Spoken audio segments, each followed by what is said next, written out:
நேர்மைக்கு பேர் பெற்ற கும்பராசி அன்பு நேயர்கள் அனைவருக்கும் வணக்கங்க. இன்றைக்கி நம்மளுடைய சேனலில் என்ன மாதிரியான சிறப்பான விஷயம்லாம் பார்க்க போகிறோன்னு பார்த்தீங்கன்னா, கும்பராசி அன்பு நேயர்களுக்கு சில பல ஆண்டுகளாகவே ரொம்பவே தொழில் ரீதியாக கஷ்டத்தை பார்த்துட்டு வந்திருப்பீங்க. இதுக்கு மேலே படிப்படியாக உங்கள் கஷ்டங்கள்லாம் குறைய போகுது அப்படின்னு சொன்னால் உங்களால் நம்ப முடியுமா? ஆமாங்க, இதுக்கு அடுத்த காலகட்டங்கள்லாம் கண்டிப்பாக உங்களுக்கு ரொம்பவே மகிழ்ச்சி தரக்கூடிய விஷயங்கள் நடக்க போகுது. எதெல்லாம் தடையாக நின்றுச்சோ அந்த விஷயம்லாம் டக்கு டக்குன்னு நடக்க போகுது அப்படின்னு சொல்கிறேங்க. இந்த வீடியோ முழுசாக பார்த்தீங்கன்னா தான் உங்களுக்கு எல்லாமே புரியும். அது மட்டும் இல்லாமல் உங்களை சுற்றியும் என்ன மாதிரியான சிறப்பான நற்பலன்கள்லாம் நடக்க போகுது, எந்த தெய்வத்தை வழிபாடு செய்யணும், என்ன மாதிரியான பரிகாரங்கள்லாம் பண்ணணும் அப்படிங்கிறத பற்றி தான் நான் இன்றைக்கி இந்த பதிவின் மூலியமாக உங்ககிட்ட முழுமையாக ஷேர் பண்ணிக்க போகிறேன். இந்த பதிவில் சொல்லக்கூடிய எல்லா விஷயமும் உங்களுக்கு ரொம்பவே பயன் தரக்கூடிய விஷயமாக தான் இருக்க போகுதுங்க. ஸோ அதனால் வீடியோவை ஸ்கிப் பண்ணாமல் தொடர்ச்சியாக பாருங்கள்.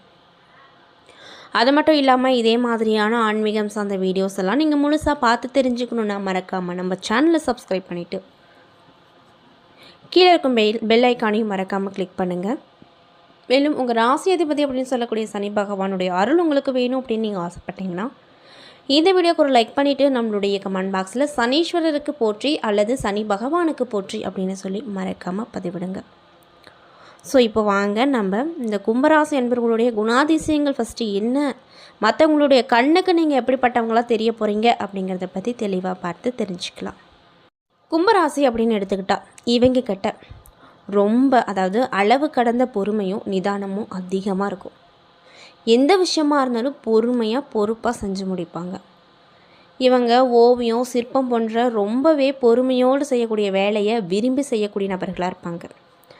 ஆட்டோமொபைல் சாதனம், கனரக இயந்திரங்கள் போன்றவற்றை பிரித்து போட்டுட்டிங்கன்னா சரி செய்துவிட்டு மீண்டும் அசம்பிள் செய்வதில் வல்லவங்களாக அவங்க இருப்பாங்க. பெரிய நிறுவனங்களில் எலக்ட்ரிக்கல் வேலைகளை சர்வசாதாரணமாக கையாளக்கூடிய நபர்களாகத்தான் மோஸ்ட்லி இந்த கும்பராசியை சேர்ந்தவங்களாக இருப்பாங்க. கும்பராசி அப்படிங்கிறது சனியின் காரகத்துவம் பெற்ற ராசி, அதாவது சனி பகவான் ஆட்சியுள்ள ராசி அப்படிங்கிறதுனால போடுற ட்ரெஸ்ஸுலேயும் சரி கரையோ அழுக்கோ அதையெல்லாம் பற்றி கவலைப்படாமல் எந்த வேலையாக இருந்தாலும் இறங்கி செய்வாங்க. இவங்களுடைய மிகப்பெரிய பலமே இவங்களுடைய கடின உழைப்பு தாங்க. எப்படியும் உழைத்து இவங்க முன்னுக்கு வந்துடுவாங்க. ஆனால் எவ்வளவு உயரத்துக்கு போனாலுமே மனதுக்குள்ளே ஒரு விதமான ஒரு தாழ்வு மனப்பான்மை இவங்கக்கிட்ட இருந்துகிட்டே இருக்கும். அது என்ன அப்படிங்கிறது அவங்களுக்கும் தெரியாது. ஆனாலுமே அதை மற்றவங்கக்கிட்ட வெளிக்காட்டிக்கவும் மாட்டாங்க. மேலும் இவங்க தங்களுடைய 31வது வயசில் இருந்து முன்னேற தொடங்குவாங்க. 40 வயசுக்கு மேலே வேகமாக முன்னேறி தங்களுடைய வாழ்க்கை இலக்கை 50 வயசில் அடைஞ்சிருவாங்க. அது மட்டும் இல்லாமல் இவங்க நேர்மைக்கு பெயர் போன்றவங்க. இவங்க மற்றவங்க கிட்ட எந்தளவுக்கு நேர்மையாக நல்ல விதமாக நடந்துக்கிறாங்களோ அதே மாதிரி நம்மளை சுற்றிக்கிறவங்களும் ரொம்ப நல்லவங்களாக இருக்கணும், நமக்கு உண்மையாக இருக்கணும் அப்படிங்கிற ஆசை இவங்களுக்கு அடிப்படையிலேயே அதிகமாக இருக்கும். இருந்தாலும் கூட இவங்களை மற்றவங்க ஒரு பகடக்காயாக பயன்படுத்தி, அதாவது தன்னுடைய தேவைக்கு மட்டும் பயன்படுத்திட்டு அதுக்கப்புறம் குப்பையில் போடுற காகிதம் மாதிரி சுருட்டி போட்டுருவாங்க. அதனாலேயே இந்த கும்பராசி என்பவர்களுக்கு மற்றவங்க மீது ஒரு பிணைப்பு, அதாவது அன்பு பாசம் வைக்கிறதுக்கே ரொம்ப பயமாக இருக்கும், பதட்டப்படுவாங்க. ஏன் அப்படின்னா சடார்னு யாராவது நம்மளை தூக்கி எறிஞ்சிருவாங்களோ அப்படின்ற பயம். எது மனசில் பட்டாலும் டக்கு டக்குன்னு கேட்டுருவாங்க, எல்லாமே துணிஞ்சு பண்ணுவாங்க. ஆனால் இவங்களே அறியாமல் அவங்க மனசுக்குள்ளே ஒரு விதமான தாழ்வு மனப்பான்மை எப்பொழுதுமே இருக்கும். அது ஏன் அப்படின்றது அவங்களுக்கும் தெரியாது, அது வெளியவும் காட்டிக்கவே மாட்டாங்க. கூச்ச சுபாவம் இவங்கக்கிட்ட அதிகமாக இருக்கும். அதனாலேயே கேட்க வேண்டிய நேரத்தில் கேட்க வேண்டிய விஷயங்களை கேட்கவே மாட்டாங்க, அந்த கூச்ச சுபாவம் இருப்பதனால. இதனாலேயே மற்றவங்களாம் இவங்களை ஒரு ஏளனமாகவே பார்ப்பாங்க. இப்படிப்பட்ட நல்ல உள்ளம் கொண்ட கும்பராசிக்காரங்களுக்கு அடுத்தடுத்து வரக்கூடிய காலகட்டம் எப்படி இருக்க போகுது, கிரகங்களுடைய அமைப்பால் என்னென்ன மாதிரியான பலனை பார்க்க போகிறீங்க, என்ன விஷயத்தில் ரொம்ப கவனமாக இருக்கணும் அப்படிங்கிறத பற்றி தான் நான் இன்றைக்கி இந்த வீடியோ பதிவின் மூலியமாக தெளிவாக உங்கள்கிட்ட ஷேர் பண்ணிக்க போகிறேங்க. இந்த பதிவில் சொல்லக்கூடிய எல்லா விஷயங்களும் கண்டிப்பாக உங்களுக்கு பயன் தரக்கூடிய விஷயமாக தான் இருக்கும். ஸோ வீடியோ ஸ்கிப் பண்ணாமல் தொடர்ச்சியாக பாருங்கள். அது மட்டும் இல்லாமல் இந்த பதிவை கும்பராசிக்காரங்க பார்த்துட்ருக்கீங்கன்னா நான் சொன்ன விஷயம்லாம் உங்களுக்கு மேட்சாக இருந்துச்சுன்னா நம்மளுடைய கமெண்ட் பாக்ஸில் மறக்காமல் கரெக்டுன்னு சொல்லி பதிவிடுங்க. ஸோ இப்போ வாங்க நம்ம தெளிவாக இந்த வீடியோவில் போய் பார்த்து தெரிஞ்சுக்கலாம். கும்பராசிக்காரங்களுக்கு இந்த காலகட்டத்தில் உங்களுடைய தேவைக்கான பணவரவு அப்படிங்கிறது கண்டிப்பாக கிடைக்கும். இதனால் திருப்தியாக இருப்பீங்க. உங்களுடைய பிள்ளைகளால் மதிப்பும் மரியாதையும் அதிகமாக கிடைக்கும். இதனால் ரொம்ப சந்தோஷகரமாக இருப்பீங்க. வாழ்க்கை துணை வழியில் மகிழ்ச்சி தரக்கூடிய சம்பவங்கள் நிறைய நடக்க போகுது. சகோதரர்களுக்காக செலவு செய்ய வேண்டிய நிலை வருங்க. மேலும் உங்களுடைய பிள்ளைகள் பிடிவாதமாக நடந்து கொண்டால் கூடுமானவரை விட்டு கொடுத்து போங்க. அவங்க என்ன கேட்குறாங்களோ முடிஞ்ச அளவுக்கு அதை பண்ணிவிடுங்க. தந்தையின் உடல்நலத்தில் கவனம் ரொம்ப செலுத்தணும் அப்படின்னு சொல்லப்படுது. மேலும் உங்களுடைய குல தெய்வத்தை பிரார்த்தனை ஏதாவது வச்சுருக்கீங்க, வேண்டுதல் ஏதாவது பண்ணியிருக்கீங்க அப்படின்னா சீக்கிரம் அதை நிறைவேற்றிக்கோங்க. அலுவலகத்தில் சக ஊழியர்கள் உங்கள் பணிகளுக்கு உதவி கண்டிப்பாக, அதுவும் நீங்கள் கேட்காமலேயே செஞ்சு கொடுப்பாங்க. இதனால் கொஞ்சம் உற்சாகமாக இருப்பீங்க. மற்றபடி பதவி உயர்வோ சலுகை உயர்வோ கண்டிப்பாக எதிர்பார்க்க முடியாது. வியாபாரத்தை பொறுத்த வரைக்கும் கடுமையாக உழைச்சிங்கன்னா மட்டுமே விற்பனையை அதிகரிக்க முடியும். லாபமும் உங்கள் கைக்குள்ளே வரும். சக வியாபாரிகளோடு கண்டிப்பாக நீங்கள் இந்த காலகட்டத்தில் இணக்கமாக நடந்துக்கணும். இல்லைன்னா பலவிதமான பிரச்சனையை பார்க்க வேண்டியதாக வரும். குடும்பத்தை நிர்வகிக்கக்கூடிய பெண்களுக்கு இந்த காலகட்டத்தில் பிரச்சனைகள் எதுவுமே உங்களுக்கு வராது. உறவினர்கள் கண்டிப்பாக அனுசரணையாக நடந்துக்குவாங்க. மேலும் உங்களுக்கு அதிர்ஷ்டம் தரக்கூடிய நாட்கள் 10, 12. அதிர்ஷ்டம் தரக்கூடிய எண்கள் 6, 9. வழிபட வேண்டிய தெய்வம் யாருன்னு பார்த்தீங்கன்னா சிவபெருமான். அதே போல் கிரக நிலைகளை பார்க்கும்போது ராசியில் ராகு இருக்கார். தனவாக்க குடும்பஸ்தானத்தில் சனி இருக்கார். தைரிய வீரிய ஸ்தானத்தில் செவ்வாய் இருக்கார். சுகஸ்தானத்தில் சூரியன் இருக்கார். பஞ்சமஸ்தானத்தில் புதன் சுக்கிரன் கூட்டணியில் இருக்காங்க. ரணருடன் ரோகஸ்தானத்தில் குரு இருக்கார். களத்திரஸ்தானத்தில் கேது பகவான் இருக்கார். மேலும் எதிர்பார்த்த இடத்துல உங்களுக்கு இந்த காலகட்டத்தில் கிரகங்களுடைய அமைப்பால் இடமாற்றம் கிடைக்கும். தேவையற்ற மன சஞ்சலம் வரும். அதனால் யார் எது சொன்னாலும் இந்த காதில் வாங்கிட்டு அந்த காதில் விட்டுருங்க. தேவையில்லாமல் எதையும் யோசித்து கவலைப்படாதீங்க. யாரையும் நேருக்கு நேராக எதிர்க்காமல் அனுசரித்து போங்க. கண்டிப்பாக உங்களுக்கு நல்ல பலன் கிடைக்கும். கெட்ட கனவு அப்படிங்கிறது வர தோன்றும். வயிறு தொடர்பான நோய்கள் ஏற்பட்டு அதற்கு பின்னாடி சரியாயிரும்.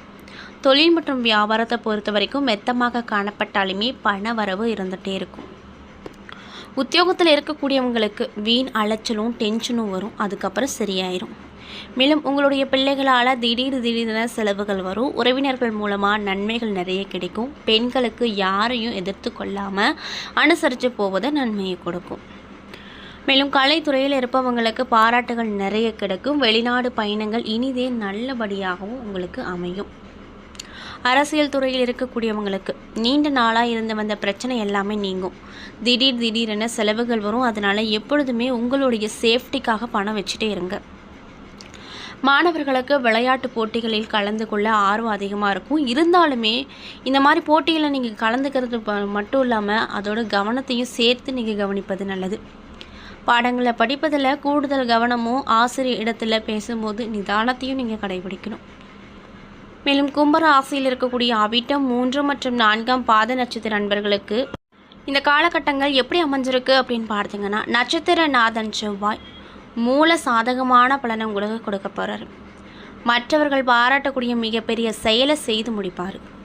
தொழில் மற்றும் வியாபாரம் சிறப்பாக நடக்கும். பழைய பாக்கிகள் வசூல் செய்வதில் அதிகமாக ஆர்வத்தை காட்டுவீங்க. புதிய ஆர்டர்கள் கண்டிப்பாக கிடைக்கும். அதனால் கவலைப்படாதீங்க. முக்கிய நபர்களின் ஆதரவும் அவங்களால லாபமும் கிடைக்க போகுது. உத்தியோக ரீதியாக பார்த்தோன்னா பணம் சம்பாதிக்கக்கூடிய திறமை அதிகரிக்கும். மேல் அதிகாரிகள் கொடுத்த வேலையை திறமையோடு செஞ்சு முடித்து பாராட்டப்படுவீங்க. மேலும் சதயம் நட்சத்திர நண்பர்களுக்கு இந்த காலகட்டம் எப்படி அமைஞ்சிருக்குன்னு பார்த்தீங்கன்னா, குடும்பத்தில் இருந்த டென்ஷன் நீங்கி கணவன் மனைவிக்கிடையே மகிழ்ச்சி கிடைக்கும். குழந்தைகளின் எதிர்காலம் பற்றிய சிந்தனை அதிகரிக்கும். நண்பர்களால் தேவையான உதவிகள் கிடைக்கும். எந்த தடைகளையும் தாண்டி எடுத்த காரியத்தில் வெற்றி பெறுவீங்க. மனதில் ஒரு விதமான மகிழ்ச்சி உண்டாயிட்டே இருக்கும். மேலும் போராட்டாத்தி 1, 2, 3 பாத நட்சத்திர நண்பர்களுக்கு இந்த காலகட்டம் எப்படி இருக்குன்னு பார்த்தீங்கன்னா, எதிர்காலம் பற்றிய சிந்தனை மேலோங்கும். எல்லா காரியங்களுமே நல்லபடியாக முடியுங்க. எடுத்துக்கொண்ட வேலையில் இருந்து வந்த பிரச்சனை நீங்கள் போகுது. ஆராய்ந்து எந்த வேலை செஞ்சாலுமே அதில் அந்த காரியம் எல்லாத்துலேயுமே சாதகமான பலனை மட்டும்தான் பெறுவீங்க. ஆயுதங்களை மட்டும் பயன்படுத்தும் போது, வாகனங்களை ஓட்டும் போது எச்சரிக்கையாக இருங்க. வீண் செலவு ஏற்படும் அப்படிங்கிறதுனால எப்பொழுதுமே உங்கள் சேஃப்டிக்காக பணம் வச்சுட்டே இருங்க. தேவையில்லாத செலவுகளை குறைச்சிக்கோங்க. அடுத்தவருக்கு எவ்வளவு நல்லது செஞ்சாலுமே அது எடுபடாமல் போகலாம். அதனால் யாருக்கும் இந்த காலகட்டத்தில் வாக்குறுதி கொடுக்காதீங்க. மேலும் நீங்கள் என்ன மாதிரியான விஷயங்களை பரிகாரம் மாதிரி பண்ணணும் அப்படின்னு பார்த்தீங்கன்னா, சிவபெருமான வழிபட்டு வர எல்லா தடைகளும் நீங்கும், காரியத்தில் வெற்றி கிடைக்கும், மனதில் ஒரு விதமான மகிழ்ச்சியும் கிடைக்கும். என்ன நண்பர்களே, இந்த பதிவுகளில் நம்ம கும்பராசி என்பவர்களுடைய குணாதிசயங்கள் என்ன, கும்பராசியில் இருக்கக்கூடிய 3 நட்சத்திர அன்பர்களுக்கும் அடுத்தடுத்து வரக்கூடிய பலன்கள் என்ன, எந்த தெய்வத்தை வழிபாடு செய்யணும், என்ன மாதிரியான பரிகாரங்கள் பண்ணணும் அப்படிங்கிறத பற்றி தெளிவாகவும் விரிவாகவும் நான் இந்த பதிவில் உங்கள்கிட்ட ஷேர் பண்ணியிருப்பேன். இந்த பதிவில் சொல்லியிருக்கக்கூடிய எல்லா விஷயங்களும் கண்டிப்பாக உங்களுக்கு பயன் தரக்கூடிய விஷயமாக தான் அமைஞ்சிருக்கும். ஸோ வீடியோ பிடிச்சிருந்தால் லைக் பண்ணுங்கள், ஷேர் பண்ணுங்கள். அது மட்டும் இல்லாமல் இதே மாதிரியான ஆன்மீகம் சார்ந்த வீடியோஸ் எல்லாம் பார்த்து தெரிஞ்சுக்கணுன்னா நம்மளுடைய சேனலை மறக்காமல் சப்ஸ்கிரைப் பண்ணிவிட்டு கீழே இருக்கும் பெல் ஐக்கானையும் மறக்காமல் கிளிக் பண்ணுங்கள். அப்போ தான் நம்ம சேனலில் போடுற எல்லா வீடியோஸுமே உங்களுக்கு நோட்டிஃபிகேஷனாக உடனுக்குடனே வந்து சேரும். நன்றி.